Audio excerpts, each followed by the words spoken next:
బడుగు బలహీన వర్గాల ఆరాధ్య దైవం బాబు జగజ్జీవన్ రావు జయంతోత్సవాలను స్థానిక జగజ్జీవన్ రావు భవన్ నందు రేపు ఘనంగా నిర్వహిస్తున్నట్లు నిర్వాహకులు తెలిపారు.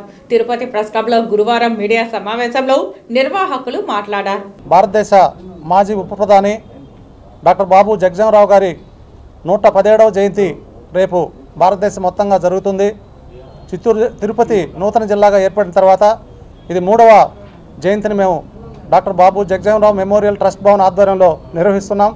భార్యాపట్నంగా ఉన్నటువంటి బాబు జగజ్జీవన్ రావు మెమోరియల్ ట్రస్ట్ భవన్ నందు రేపు మీటింగ్ సమావేశం జరుగుతుంది. దానికి ముందుగానే బాబు జగజ్జీవన్ రావు పార్క్ ఏదైతే ఉందో అక్కడ ఆయన కాంస్య విగ్రహానికి నిలువెత్తు పూలమాలను సమర్పించి అక్కడి నుంచి ర్యాలీగా భవనానికి వెళ్ళి భవనం నందు ఆయనకు శ్రద్ధాంజలి ఘటించి పాఠశాల విద్యార్థులకు అదేవిధంగా ఇంటర్మీడియట్ చదువుతున్న విద్యార్థులకు ఓరియంటేషన్ ప్రోగ్రాం ఉంటుంది. కాంపిటేటివ్ ఎగ్జామ్స్ మీద రేపు వాళ్ళకి ఓరియంటేషన్ ప్రోగ్రాం కూడా ఏర్పాటు చేయడం జరిగింది.